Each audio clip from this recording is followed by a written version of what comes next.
Wassalatu wassalamu ala asyrafil anbiya'i wal mursalin wa ala alihi washabbihi ajma'in. Anak-anak sekalian, mari kita belajar hadis.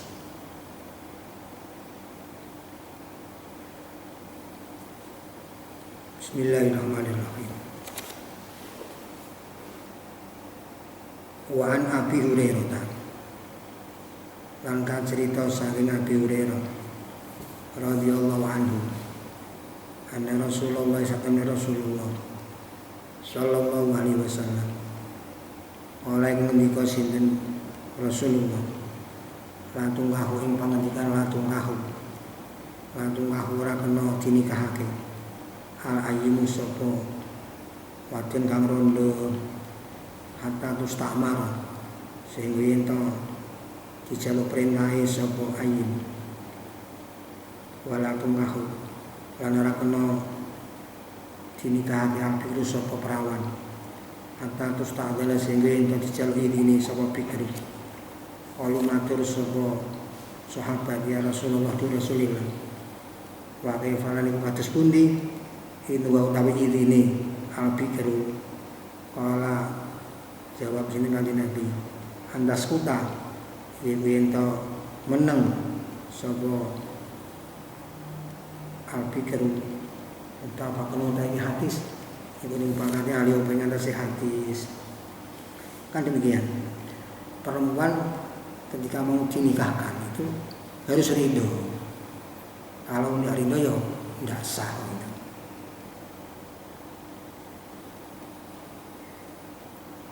Kecuali kalau yang menikahkan itu bapaknya atau kakeknya. Mereka berdua ini memaksa anak atau cucunya boleh, tetapi ada syarat, yaitu jodohnya memang kufu atau kafaah imbang. Kalau tidak imbang ya tidak sah. Jadi meskipun bapak bisa memaksa, tapi ada syaratnya. Jodohnya anaknya tadi itu harus kufu. Kufu seperti yang dijelaskan kemarin itu dalam hal kemerdekaan. Jadi hurrah itu jodohnya ya hurrah. Kemudian solihah itu jodohnya ya soleh, atau kata lain afifah itu ya jodohnya itu yang afif. Atau selanjutnya kalau perempuan tadi itu nasibah, punya nasab agung, ya jodohnya yang nasib, laki-laki yang punya nasab agung. Kemudian kalau perempuan tadi itu salimah minal khilafah daniyah, jadi selamat dari pekerjaan yang rendah, jodohnya yang salim minal khilafah daniyah. Selanjutnya kalau perempuan itu salimah min ulubin nikah, jodohnya ya yang salim min ulubin nikah itu. Ulubin nikah ya ada junun, ada baros, ada juzam, ada rotat, ada koron, ada jab, ada unai, seperti yang telah dijelaskan kemarin. Jadi sekali lagi, bapak sebagai wali bisa memaksa anaknya itu kalau memang jodohnya si anak perempuannya tadi itu kufu atau kafarah. Jadi intinya perempuan dikawinkan itu harus rindu. Dan itu kan urusan hati. Lah terus gimana? Ini ajaran Nabi. Kalau al-ayyim, ini janda, itu harus istimar. Ya maknanya diminta izinnya. tetapi jawabannya harus jelas, ya. Jelas ridho atau jelas mau. Kalau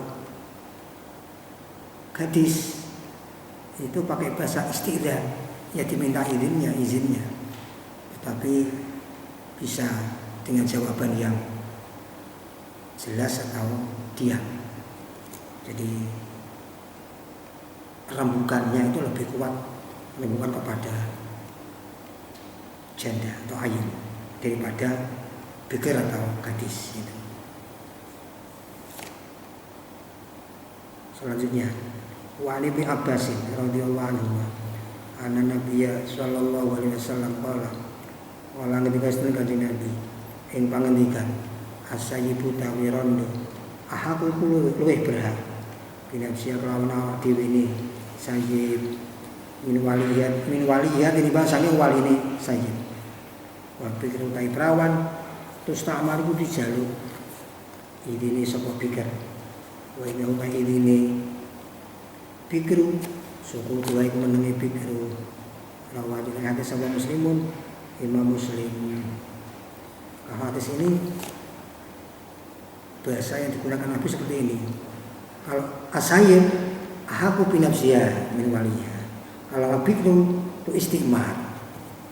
Jadi kalau disimpulkan antara hadis satu dengan yang ini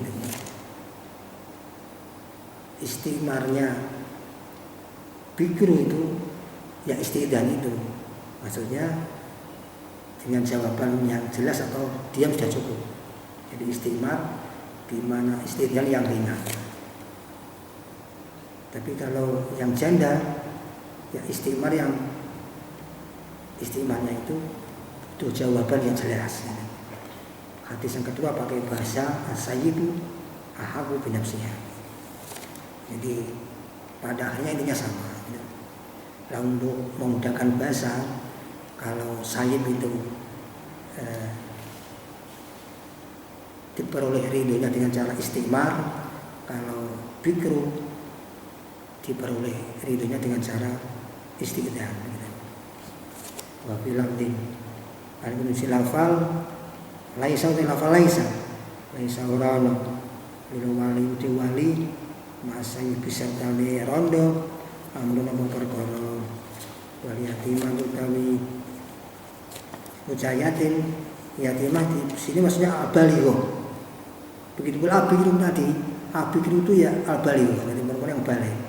Al-yatimah di sini juga perempuan yang balik. Wal yatimah itu utawi wadon yang yatim terus wadon kang balik terus tak aman dijaluk perintah sapa yatimah. Awal hadis sapa Abu Dawud wa Nasa'i wa sahih hadis sapa Ibnu Hibban. Jadi kalau asli yatimah itu ya anak yang masih kecil yang ditinggalkan oleh bapaknya gitu, belum balik. Tapi di sini yatimah digunakan untuk balik itu dalam rangka majas mursal. Kalau ingin lebih jelas pelajari kitab Balaghah. Di sana ada penjelasan tentang majas mursal.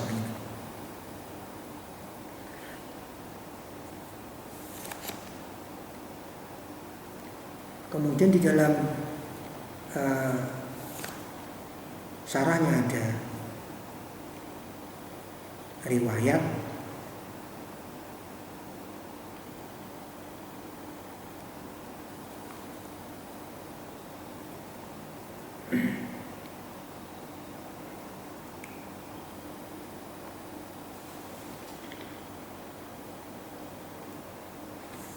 itu masih nanti aja. Ini melanjutkan yang urutnya hadis saja. Wa Nabi Hurairah. Langkah cerita sang Nabi Hurairah radhiyallahu anhu qala Rasulullah sallallahu alaihi wasallam la tuzawwiju ora kena ngawinake amaratu sapa wong wadon amarate wadon kang liya Wala tuzawiju ora kena ngawinake amaratu sapa wong wadon nafsai ngawak dhewe mar'a rawanya itu sapa Ibnu Majah wa Daraqutni wa rijalun min bira-bira hadis si kotor ku bira-bira ora bisa dipercaya. Jadi syaratnya wali itu harus laki-laki, perempuan tidak bisa jadi wali.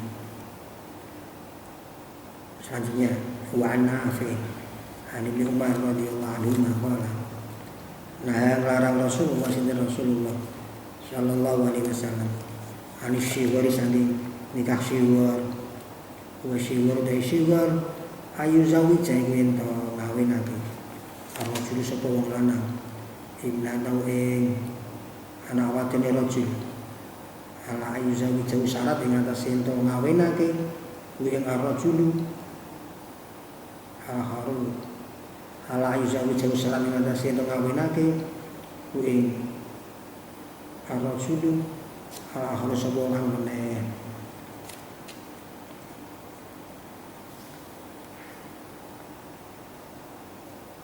ibna tahu ing anak wadene al-akhir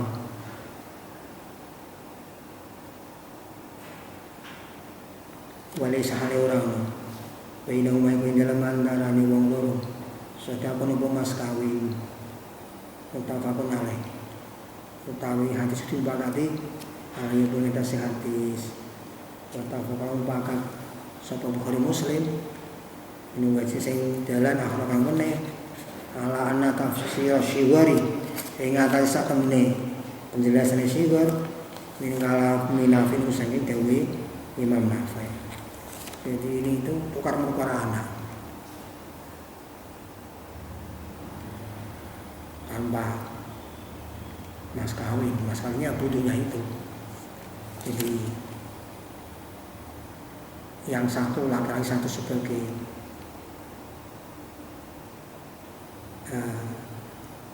wali juga sebagai mertua, maksudnya juga sebagai pengantin. Yang lain juga sebagai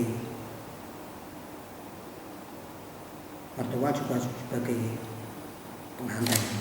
Yang karena kedua laki-laki itu menukarkan anaknya. Jadi anaknya dikawin dengan orang lain, anaknya orang lain dikawin dengan dia tanpa mas kawin. Itu tidak sah, batal. Nah, umpama ada mas kawinnya ya sah. Gara-gara tidak sah itu tidak ada mas kawinnya ya anak itu dianggap mas kawin kan tidak benar. Di dalam fikih contohnya kan demikian. Zawwajtuka binti ala antu zawwijani bintaka wa bunukulin minumma sodaqul qur'an. Zawwajtuka ngawinake ingsun ka sira binti ing anak wedok ingsun. Ala antu zawwijani syarat ing atase ento ngawinake sira ing ingsun bintaka ing anak wedok yen. Wa bunukulin haling ta ibu di saben-saben siji minumma sange wadon loro sodaqul qur'an mas kawine wajib tanggone. Ijazahnya seperti itu, kemudian dikabuli. Tazawwajtu bintaka wa zawwajtuka binti alama Jakarta. Tazawwajtu nampa kawin ingsun, nampa ngawin ingsun bintaka ing anak wadon ira, wa zawwajtuka ngawin ingsun ka sira binti ing anak wadon ingsun. Alama nyatase mas kawin Jakarta ngawis nutur sira ing. Ini gara-gara tidak ada mas kawinnya ya tidak sah. Itu namanya syiwar. Syiwar itu artinya sepi, karena sepi dari pokok nikah itu. Kemudian selanjutnya tambah satu lagi. Wa Ibnu Abbas radhiyallahu anhu ana jariyatan satamne bocah wadon pikiran kang perawan ata iku sowan sapa jariyah Nabi yang kanjeng Nabi sallallahu alaihi wasallam ada karat mau nutur sapa jariyah ana bae satune bapake Jariyah zawaja ngawinake sapa abah Bikron waya halim tawi Jariyah karya niku gedeng ora seneng ora rido fahaya roha mengakon milih Jariyah Rasulullah sallallahu alaihi wasallam rawani tangga ibu ing hadis Ahmad sapa Imam Ahmad wa Abu Dawud wa Ibnu Majah wa ilanti panjing ilat apa hadis bil irsali kelawan mursal. Jadi hadis ini itu menerangkan kasusnya perempuan yang dinikahkan paksa oleh bapaknya gitu loh. Itu dikawinkan dengan misalnya sendiri, tapi dia tidak senang. Kemudian lapor kepada Rasulullah Shallallahu Alaihi Wasallam. Nah, aktu nikahnya sudah jadi itu dasar. Kemudian karena masih tidak ridho saja si perempuan ini maka terus melanjutkan lapor kepada Rasulullah Shallallahu Alaihi Wasallam. Nah, Rasulullah jawabannya memberi khiyar kepada perempuan tersebut. Jadi perempuan tadi disuruh milih, kamu lanjutkan apa kamu tetap menurut apa yang telah diakati oleh bapakmu, begitu terserah kamu. Jadi kalau aktu nikahnya sah, cuma selanjutnya karena kamu masih berlanjut tidak senang, tidak ridho, itu kamu boleh khiyar, gitu. Boleh memilih antara tetap nikahnya atau minta bubar. Tetapi pada akhirnya setelah diberi ajaran Rasulullah seperti itu sang perempuan tadi akhirnya ngatur kepada Rasulullah, wahai Rasulullah, kalau begitu saya tetap mengikuti apa yang telah diakati oleh bapakku. Jadi tetap nikah saja, tidak usah dibubari. Saya tanya hal ini kan hanya ingin memberitahu kepada teman-teman saya atau kaum perempuan bahwa sesungguhnya bapak itu tidak punya hak apa-apa dalam hal aktu nikah itu, begitu. Jadi menurut hadis ini itu tadi nikahnya tetap sah, tapi pada akhirnya si perempuan boleh khiyar. Sekian yang dapat saya sampaikan. Wallahu a'lam bishawab. Selanjutnya sebagai tugas hadis yang saya baca tadi itu kamu tulis, kamu maknani gandul dan kamu terjemah dengan bahasa Indonesia.